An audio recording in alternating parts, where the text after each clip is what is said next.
What if one of the most important inventions in your home already existed thousands of years ago and needed no electricity at all? This ancient desert refrigerator could keep food cold in temperatures over 100 degrees, using nothing but water and sand. The city plunges into darkness. Air conditioners die. The hum of refrigerators fades to silence. In a cramped apartment, a family opens their fridge and stares at rows of milk, fruit, and leftovers, food that's suddenly on borrowed time. Outside, the temperature pushes past 100 degrees. The power company's outage map glows red. It could be hours or days before the grid comes back. In the heat, every minute counts. Milk spoils in 4 hours. Vegetables wilt in 2 hours. Meat turns risky before nightfall. The family piles ice into a cooler, but it melts to a puddle by sunset. In the world's richest cities, a single blackout can leave millions scrambling to save what's in their fridge. Grocery stores lock their doors. Emergency services warn people to keep their food cold, but offer no real solution. This isn't just a nuisance. In the United States alone, a major summer blackout can cost households up to $150 in lost groceries per family. In 2021, a Texas heatwave left more than 4 million homes without power. Some neighborhoods went 5 days before the lights flickered back on. For many, the only option was to throw everything out and start over. Yet, in the middle of this chaos, an ancient claim surfaces. There is a way to keep food cold, even when the grid fails. No electricity, no moving parts, no plastic. Just 2 clay pots, some wet sand, and a little airflow. The Zier pot. In the right conditions, it can drop the temperature inside by up to 30 degrees, enough to keep fruit, milk, or cheese fresh for days, even when it is 100 degrees outside. The question is, how does a 4,000-year-old desert trick outlast the best technology money can buy? And why did the world forget it? As the blackout drags on, the stakes become clear. When the fridge goes silent, survival depends on what you know, not what you own. The Zier pot stands as a challenge to everything we take for granted about modern comfort. Could one of humanity's oldest hacks actually be better than the machines we trust with our food? The answer starts with a crisis and leads straight into the heart of forgotten survival engineering. A master potter kneels in the dust, sleeves rolled, hands deep in iron-rich clay. The workshop is silent except for the wheel's steady rhythm and the scrape of fingers coaxing earth into shape. He begins with a careful blend of local loam, sieved and aged, kneaded until every bubble is gone. The clay must breathe, porous enough for water to seep through, yet strong enough to hold weight when the sand presses in. Too dense, and evaporation stalls. Too brittle, and the pot cracks under heat. He throws the outer jar first, shaping a wide belly and gentle taper. The wall is kept to half an inch thick, thin enough for evaporation, and thick enough to stand. Next comes the inner pot, nearly identical but smaller, designed to nest inside with a precise gap. That gap, 2 to 3 centimeters, is measured by touch, not sight. It is the difference between a trickle and a flood. The sand that fills this space is sifted to grains between 0.5 and 1.5 millimeters, coarse enough to hold water, fine enough to pack tight, never clogging the clay's pores. Both pots dry in the shade, the air heavy with the scent of earth. Days pass until the clay turns leather hard. Then comes the firing. In a pit or kiln, the temperature rises to 900, sometimes 950 degrees Celsius. Flames lick the surface, transforming clay to stone. Too hot, and the pots vitrify, losing porosity. Too cool, and they crumble at the first touch of moisture. The master watches the glow, reading the kiln as if it were alive. Once cooled, the outer jar is filled with sand, tamped to a uniform thickness. The inner pot settles into its sandy cradle. Water is poured. The sand soaks it up, beads forming on the surface. A cloth lid seals the top.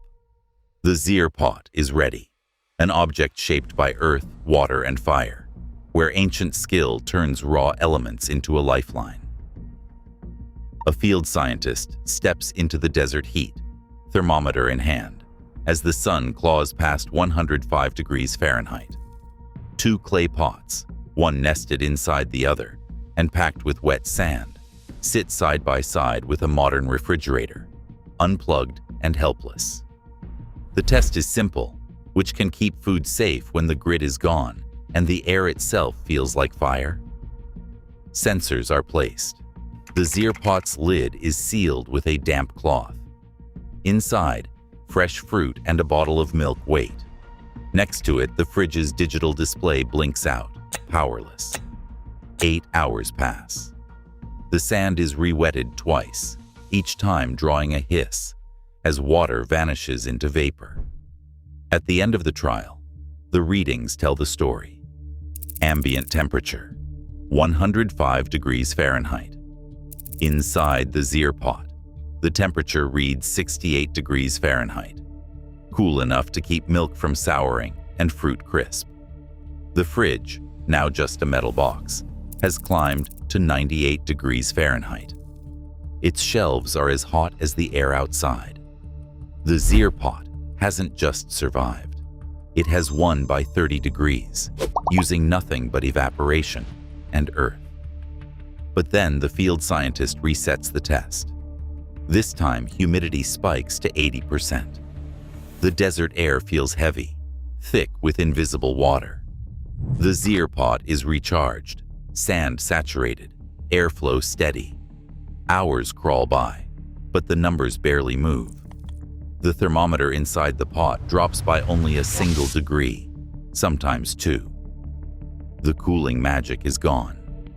In high humidity, the ancient trick fails. No matter how much water is added, the air is already too full to take more. The Zier pot's power depends entirely on the dryness of the air, the same factor that makes deserts so deadly. The data is irrefutable. In the right climate, the Zier pot can rival or even outlast a fridge during a blackout.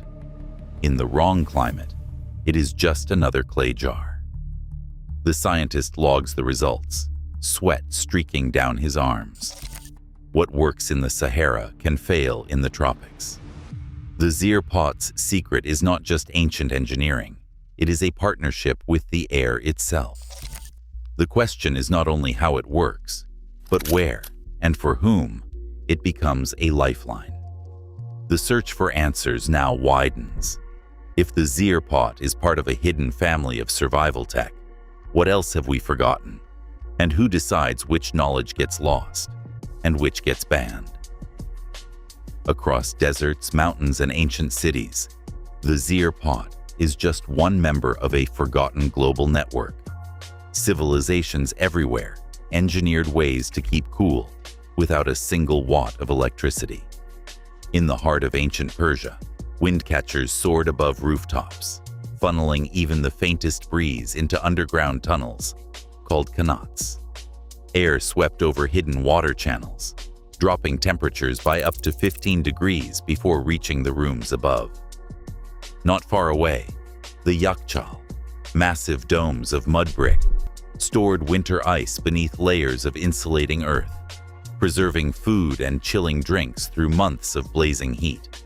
In Rome, stone-walled cellars and shaded pools cooled wine and fruit, using nothing but airflow and evaporating water. These were not just clever tricks, they were survival strategies, scaled up for empires. But as the world wired itself to the grid, these systems faded from view. The Zier pot, once a staple from the Sahel to the Middle East, was pushed aside by the promise of electric refrigeration. In Morocco, a 2021 decree on food contact ceramics nearly erased the zir pot from local markets, citing health codes that favored factory-made plastic and steel. Artisans and farmers pushed back, arguing that their ancient coolers not only preserved food, but did so without the grid's hidden costs and with less risk in crisis. The story doesn't end in the past. In 1995, Nigerian science teacher Mohammed Ba Abba revived the zir pot for a new generation. Working with village potters and non-governmental organizations, he distributed thousands of clay coolers across rural Nigeria. The results stunned even seasoned aid workers. Post-harvest food spoilage dropped by 30%, and smallholder incomes rose by a quarter. Tomatoes, once doomed to rot in the sun, survived long enough to reach distant markets. For women who sold vegetables, a few extra days of freshness meant the difference between profit and loss, between feeding a family or going hungry. The zir pot wasn't just a relic, it was a lifeline, quietly rewriting the rules of rural economics. Everywhere this ancient tech reappears, it asks the same question. Why did we let such knowledge slip away? And what else have we forgotten that could still change lives today? If you enjoy forgotten technology, survival engineering, and ancient systems that still outperform modern inventions, subscribe now, because history is full of secrets most people never learn. When the grid fails, most kitchens are helpless. But a simple clay vessel, powered by air and water, still quietly defies the blackout. In a world addicted to convenience, the real breakthrough might be thousands of years old. If you enjoy forgotten technology, survival engineering, and ancient systems that still outperform modern inventions, subscribe now, because history is full of secrets most people never learn.